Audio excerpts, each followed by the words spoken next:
Thanks for tuning in, everyone. Cold Case Project back again with another unsolved cold case. This one's actually coming from the Chicagoland suburb of Tinley Park. I definitely want to thank everyone for tuning in my last few videos, and hopefully not going to disappoint with what I've got to share with you this evening. This is a case we haven't really heard too much of about. Now, for this one, this actually happened in a little shopping mall. I want to say it was Tinley Park it was the Brookside Marketplace, Tinley Park, Illinois, about 30 minutes outside of Chicago, and this occurred on February the 2nd, 2008. Now, this case was what I'd say kind of separates this one from the rest is you've got eyewitness accounts. You have so many people people who've seen him, and you've heard X amount of tips, but unfortunately, no one has really ever come out to be a good suspect for who could have committed this crime. Now, going a little bit more into this occurred at a Lane Bryant store right around, I believe it was around 10:30 in the morning. Now, Lane Bryant that day, you had 4 customers, you had 1 employee and the store manager. Now, from what I've kind of gathered, they were all in the store, and a black man never really heard it doesn't really say. I've heard they believe he was in his 30s to maybe 40s. He was a little more on the stocky side, thick cornrows with a receding hairline, with one braid laying over the right side of his face, and he also had 4 light green beads at the end. Now, the man came in with a gun, and he ordered the employees and the customers, he ordered them all into the back.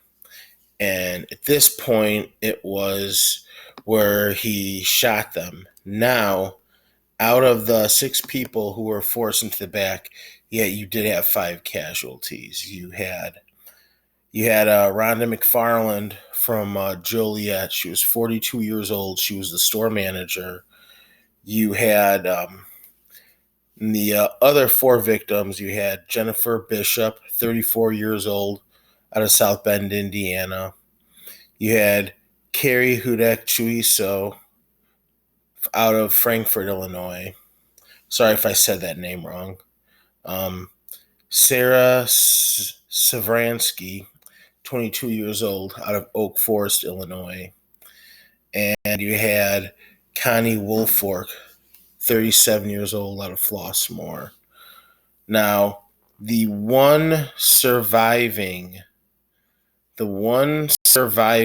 victim that was here, that was shot, she has pretty much tried to keep her identity.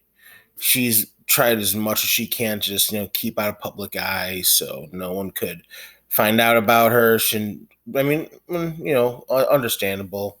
Like I said, there's really been no big leads or breaks into who the man was behind this. Now, with that said, there has been a couple of minor breaks. They put up a $100,000 reward to try to figure out who the person was who who the assailant was who perpetrated this.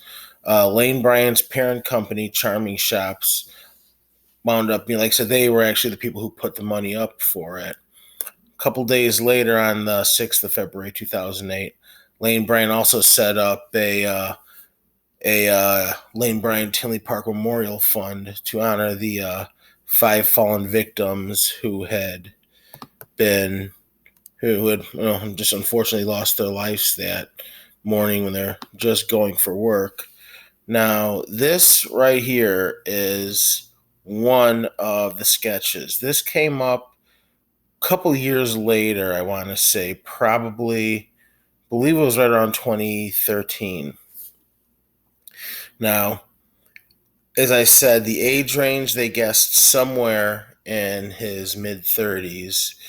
Some have said he could be even as young as maybe in his 20s. I've heard varying accounts, though, on this. At the time, they thought 30s to 40s.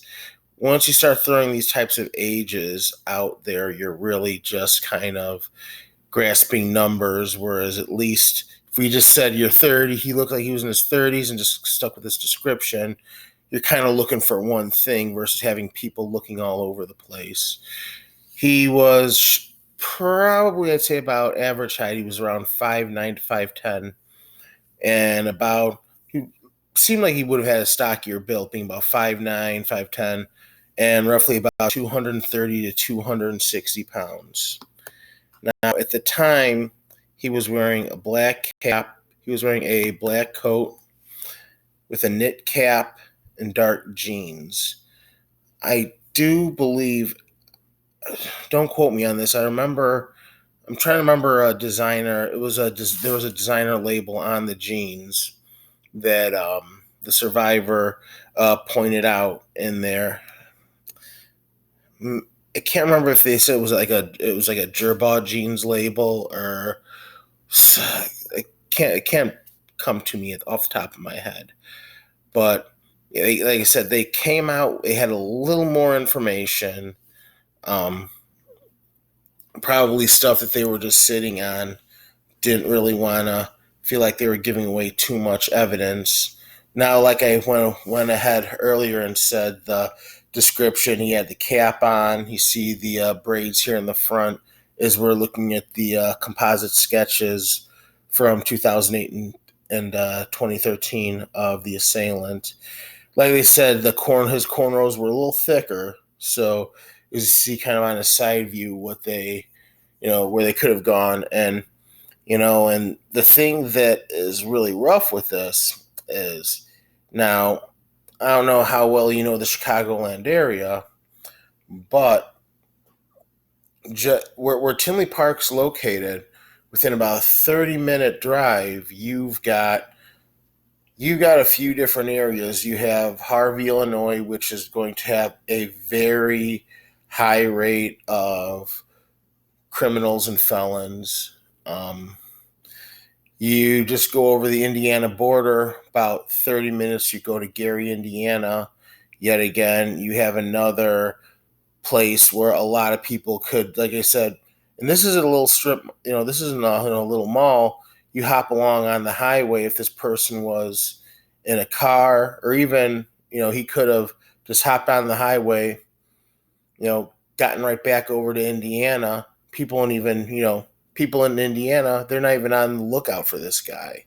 Now, that's kind of something I've always just kind of thought to myself. And then obviously you have Chicago, where you have just very, very high numbers of from convicted felons to sex offenders between the west side and the south sides of Chicago. And, what a lot of people don't also just bring up is, you throw in a getaway driver in here, there's many crimes that are committed. And not only are we looking at the Chicagoland area, you hop on the expressway, you're about a 25 to 30-minute drive to Kankakee, Illinois, where you have a very high, yet again, it's kind of the same thing. A lot of, it's going to be one of the cities, I believe there are also two in the top 10 for registered sex offenders and felons in the state of Illinois. And, you go down a couple hours, you go to Danville, and that's kind of the same exact thing. That a lot of people will commit crimes. They'll go, they'll cruise down to lay low for a little bit while wait for the coast to be clear, and they're out. So, unfortunate thing just with this case is, whoever this guy is, he definitely went somewhere and he blends in where he's at, because either he blends in or the people who are close to him just don't want to speak. And let it be out despite the horrible offenses this person did. And it's just, like I said, just, it's very tragic because you just never think to yourself, you know, Miss McFarland was going to work she was just going in for a morning shift, didn't realize this was going to be the last day of her life. These other four ladies here, they were just going out, probably thought it was a shop, run some errands, get back home, do something with my family. And next thing you know, some maniac with a Glock handgun's going to come in, do an armed robbery, and kill five innocent women and shoot another. So, and like I said, the clues that I've kind of laid out to you are really, unfortunately, what you're looking at here. There's really nothing else. You've got a couple composites, and now you're just hoping that eventually you might find a strand of DNA, maybe some blood, anything, needle in a haystack to try to bring this bring this monster to justice.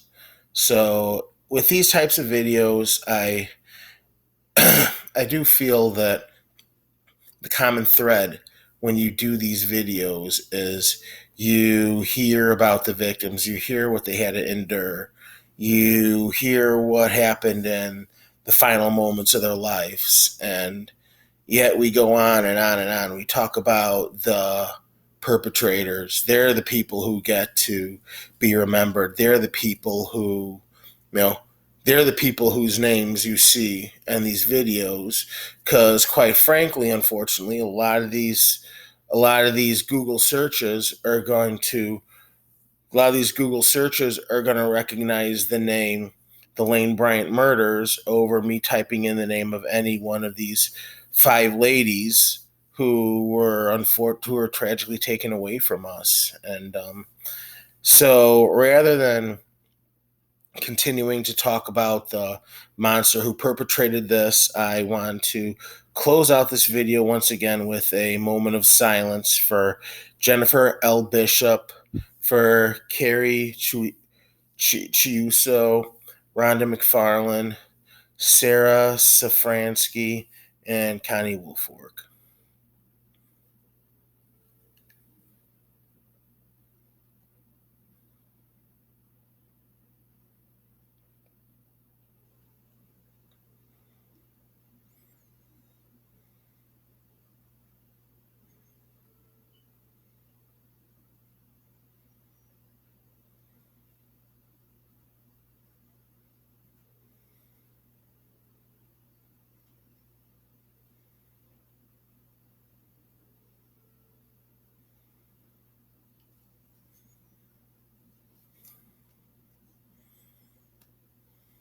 All right. Thanks for participating in our quick moment of silence. And one last time, I do just want to run over some details of the perpetrator of this crime. Now, like I said, he was a black male, about 5'9" to 5'10", weighing roughly 230 to 260 pounds. Now, as of 2013, the estimated age they're saying is 22 to 37 years old. He He was seen wearing a black coat, a knit cap with dark jeans. He had, like I said, his hair was in very thick cornrows, and in the front they noticed he had a strand of hair with four light green beads in the front.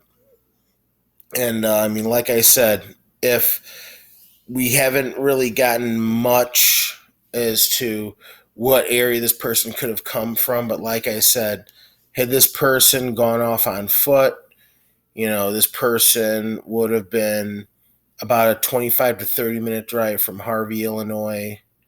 He could have been, which is also close to Calumet City, which is a couple minutes away from Gary, Indiana. So there's definitely a number of places where I'm thinking somebody could have committed this crime and about an hour later could have been in their home and watching the news and is now possibly just going on with their life while one woman is suffering, living, thinking back on this each and every day, and five women have unfortunately lost their lives now. So, once again, Cold Case Project, thank you so much. If you like my content, throw me a like, throw me a subscribe, throw me a comment, say hi, give me a case, tell me something you'd like me to cover, and I will check back on it and get to you as soon as I can. So, again, thank you so much, and I will be back with you soon. Later.